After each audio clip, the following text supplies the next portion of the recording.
Hey everyone, welcome to the 20-Minute Bible Study. I am Vince Miller. Today we're discussing the topic of building a case against your spouse. While many of us are afraid to admit it, we do build cases against our spouses. And I believe it's one of the great pivot points in any marriage when you learn how to stop doing this. Most men will say that, and privately admit, that they have some sort of negative sentiment or privately held cynical belief about their wife. And these don't just pop up overnight, they develop over long periods of time. What happens is, well, it's really human, but also destructive in marriage. First, there's some event or a series of events that develop into noticeable negative patterns that we don't like about our spouse. And because of this, we construct a negative opinion about our spouse. Second, to continue building that case, we begin to view them only through this belief. What then happens is we interpret unrelated events, comments, or actions as evidence for our positions. We might even think, well, there it is again. And then third, and this is the haymaker, we reinforce these beliefs and pieces of evidence with powerful negative emotions that support the case we've built. So what you have is a negative belief, supporting evidence, and a negative emotional event that result in a case built against our spouse. So how do we deconstruct the cases that we have built? Number one, we've got to become aware that we're actually building biases regarding our spouse. You must develop self-awareness. The critical decision is deciding to be aware of what you're constructing, choosing to say to yourself in moments that negative belief or emotion appears, I'm going to give my spouse the benefit of the doubt right now. And this alone can be groundbreaking self-talk, and it helps to stop the justification process. Number two, turn inflammatory words or thoughts into signals for yourself. You know, sometimes when we get baited into building a bias, we use inflammatory language or self-talk like you always or you never. First, you is never a great pronoun to use in a heated argument, as it's pointed and sometimes shaming. Pronouns like I or me are much better and focus on your feelings rather than their issues. Second, words like always or never are almost always or never true. It's really the case, isn't it? This is just inflammatory language that comes out of our sinful nature that we use, and it's not helpful. Three, we need to learn to delete negative sound bites and build positive ones. Finally, it might be helpful for you in many cases to actually write out those negative thoughts and statements you have about your spouse that reinforce the case you've built against her. For example, let's say you're hanging out with your buddies, babbling about your respective spouses, and then suddenly the conversation turns negative. What have you instinctively said in these moments? She speaks too much, she's nagging, she's angry all the time, she's emotionally needy. I mean, these might be indications of what you actually believe. After all, you wouldn't say it in some way if you didn't believe it, right? It might be time to just write these things out, not so that you can remember them, but so that you can look back objectively on them and about what you think and consider the harm that you're inflicting on the person you love. Well, when we return, we will be joined by a guest who will help us to dig into this topic a little bit more. Get your day started right. Sign up for the Men's Daily Devotional at mensdevo.org. That's mensdevo.org. They're short, sweet, and to the point. Read them and share them with the men you know. And get into God's Word daily.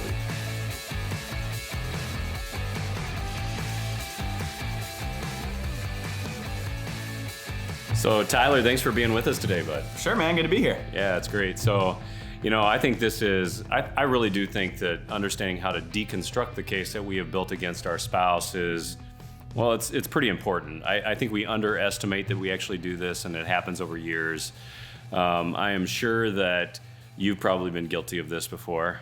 Never. No. Okay, so it's just me. So this lesson's just for me. But I'm just kind of wondering, like, as you have entered marriage, and you've been married how many years now? Almost 8. Almost 8. Okay, 4 kids. Yep. Right. And that's way too many kids. That's one every 2 years. So nice pace. But I think that over these years we probably learned that we probably have constructed some sort of case against our spouse. Mm-hmm. How have you? Would you say you've been guilty of doing something like this before? Yeah.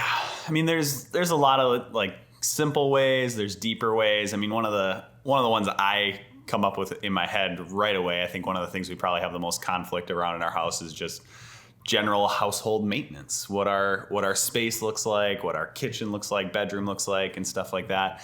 And so we'll argue about things kind of that nature a lot of times. And that's just, especially with having 4 kids and the time and energy that you're spending doing everything in that regard, it gets tough to maintain a house. And so I think I have one case built up in my house that, my wife is a little messy. And that's something that she's actually had built in her mind even before coming into marriage. That's something as a kid growing up, she was always told, hey, you got kind of a messy room. So that's one of the areas in my life that I've seen myself guilty of building this case and having that phrase in my mind. Oh, my wife is kind of a messy person. Yeah, exactly. And we do this and it does escalate. That's the interesting thing about it is you talk to guys like me who've been married longer than you, or guys who've even been married longer than I think we discover that there's a lot of cases that get built up over the years that we're unconscious to.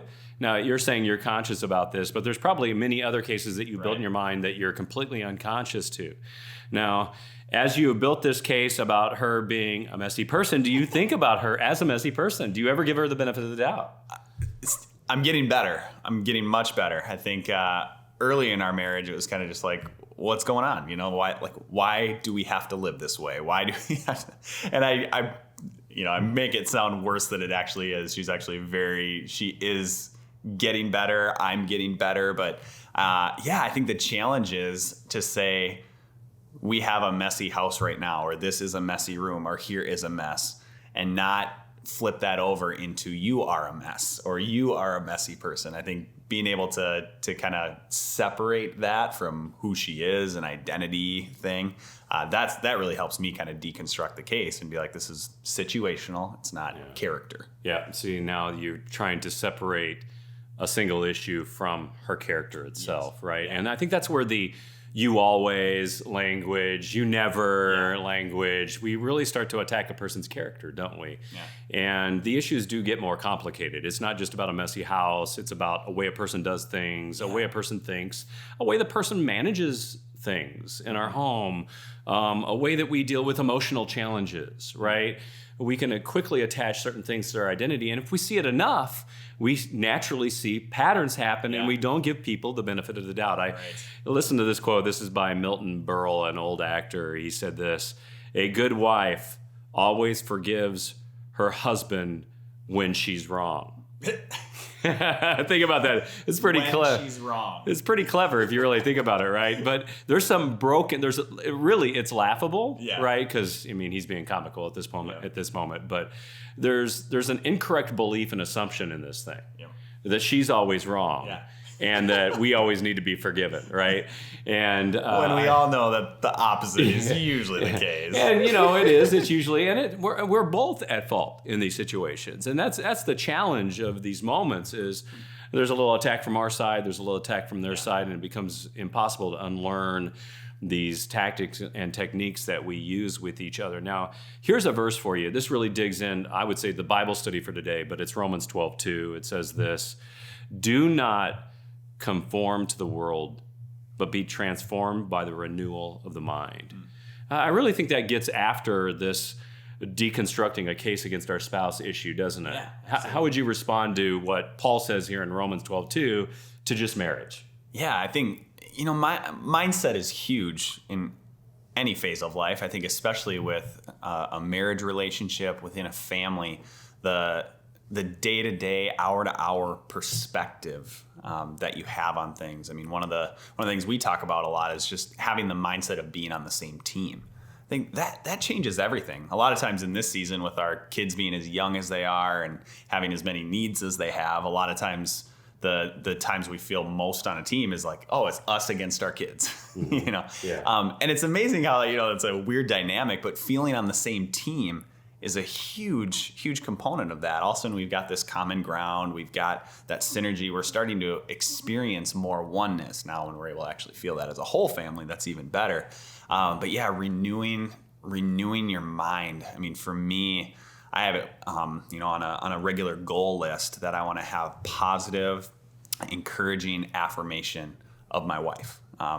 That's something that's hard for me. Verbal praise, verbal acknowledgement, verbal affirmation, and encouragement is kind of a challenge for me. So that's a goal that I set, and it's a trigger for me in those moments that, hey, this is actually going to help not only my mindset fuel that, but by having this as a discipline, it actually comes back and renews my mind and replaces some of those trigger words that I want to say or that I'm feeling about my wife. Yeah, perfect. And I think that this renewal of the mind is this ongoing activity, kind of like you're saying. You got to do it every day. You got to do it moment by moment, hour by hour, situation by situation, don't we? And that's thus the challenge of actually renewing the mind. It all begins with getting a clean heart, Psalm 51, and then we quickly move over to Romans 12, where it's, okay, now I'm in a renewal process, and because my mind has learned negative patterns from the past and has sinful behaviors that it's attached to, fleshly behaviors, and it has to learn spiritual behaviors, right? We have to learn that, so there's this constant renewing of the mind. And I like that you said that you have goals around this. I actually have a goal this year to say encouraging positive things to my wife, because we've talked about it in our family. It's easy to get into these negative patterns. And because they are so readily seen by us in day-to-day life, we can pick at them, and becoming nitpicky and sarcastic in our home is almost like a disease, isn't it? Yeah. And it's not just something that we do with our wife, it's something we do with our family. And so, no kidding, my wife and I were just talking about this yesterday evening regarding one of our kids, and we noticed that we all, to some degree, kind of gang up on him because he tends to gang up on us, and so we gang up back, and we kind of noticed that we have this negative pattern of behavior and speech with him, and we said, wow, we're right, we really do, and we became conscious of it, right, which is the first step of becoming aware of the case that we're actually constructing against our wife, our spouse, is that we've just got to become aware that we're actually doing it, right? And it's a significant moment, and then the renewal, that constant renewal comes in. So I mentioned a few points today in the monologue, right? There's 3 specifically regarding deconstructing the case. Which one stood out to you? I think the signals one. Typically, I have a decent level of awareness, but I think taking that extra step to figure out what some of those signals and triggers are, those phrases, I think that's the area for me that when I'm able to accomplish that, when I'm able to really identify some of those signal phrases or kind of triggers that are happening to me, it helps me get further along in that deconstruction process. And so, with the cleanliness of the house thing, when I see a mess, or I see like this is happening to disarray, and when my wife sees things, like I tend to be a little bit irresponsible when it comes to administrative or repetitive task type things. So especially when taxes come around, when budgeting comes around, all that kind of stuff, I tend to get a little like, oh, I don't want to do these administrative stuff. For us, when we're able to identify that we're launching into one of those things where we're starting to build a case and we're starting to identify, there's a gap here, there's a lack of activity, there's a lack of ownership over this. When we're able to really attack that signaling phase with a lot of intentionality and a lot of communication, it really helps us a lot. Yeah, I appreciate that. I appreciate your honesty with it, because it is hard. It's actually, it's remarkable. There is a bunch of signal language that we use, and we usually ignore it, right? To be quite honest. And what's interesting, I think, especially in the home, is we get kind of lazy about our engagement with these things in the home. Funny, as I was even mentioning these points, I'm kind of doing some of this research so I can just be a better person or better husband or better father. And I got to tell you that every one of these points had something to say to me very powerfully. And unfortunately, most of the time it's just one point really stands out to me that I really need to work on this thing. But I think for me, it begins with that awareness thing. I think I'm clueless at times as to that I'm actually deconstructing a case against my spouse or anybody else, right? Clueless to it. And we all have biases, and I've got them too. But after you've been married with someone so long, you become comfortable. And I don't know if that comfort is always good. Yeah. Right? Absolutely. Sometimes that comfort can be regarding bad things. And so now 22, 23 years in a marriage, I'm looking at these points. I'm going, maybe I should really evaluate my awareness regarding my spouse. And then secondly, this inflammatory language, you do get comfortable with that, and I mentioned sarcasm to you. We often use sarcasm as inflammatory language to bite at people. Yep. And that can be inflammatory too. And I think the third, really killing it, trying to figure out how to kill this thing. It's not easy to kill these patterns. Oh, yeah. It's very uncomfortable, by the way. And you get into these patterns because they're comfortable, and we have to move into some sort of discomfort to really unlearn them. And so this lesson really kicked my butt, to be quite honest, today, because I think that I am far more guilty than I realize, because we do become very much unconscious to it, right? We become unconscious to the patterns that we're building, and it becomes very difficult to unwind that. So, what do you feel your call out of this moment is to do today? I think I don't know if meta communication is the right word for it, but having the conversation with my wife about this topic.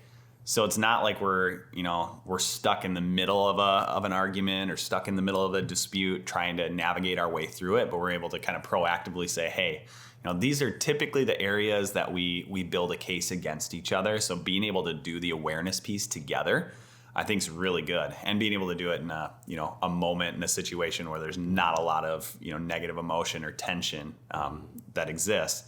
And then being able to just kind of walk through like what helps? What are some of those signal phrases or those triggers? When I say this, that immediately starts to escalate for you.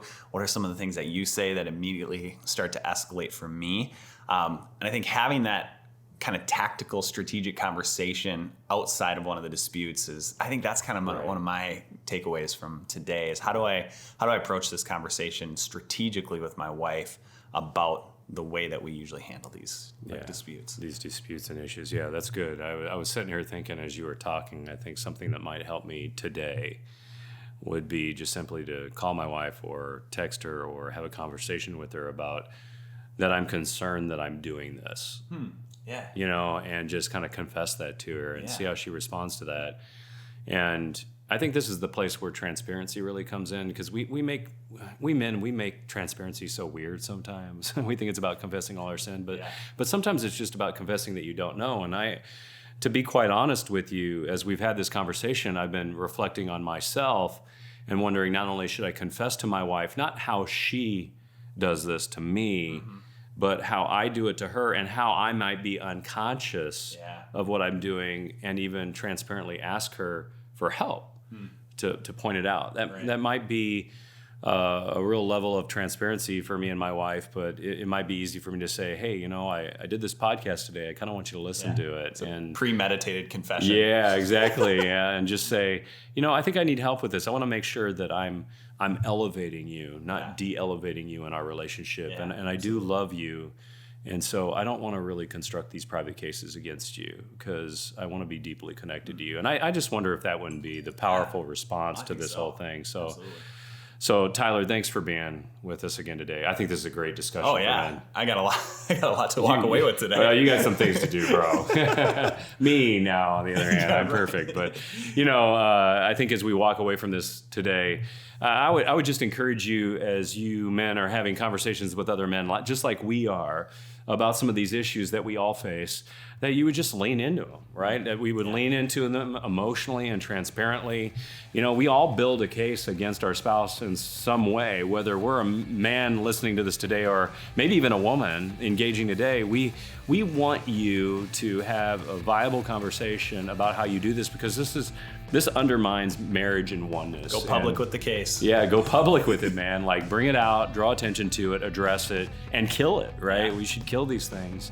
And don't let Satan grab a hold of your marriage. I've seen far too often where people allow these things to brew for years and years and years and years and just run from them because they don't know what to do. And the hairball has gotten too big. Address these issues early and often. Be brave, be transparent. So thanks again for being with us today on the 20-Minute Bible Study, and we'll see you right back here next time.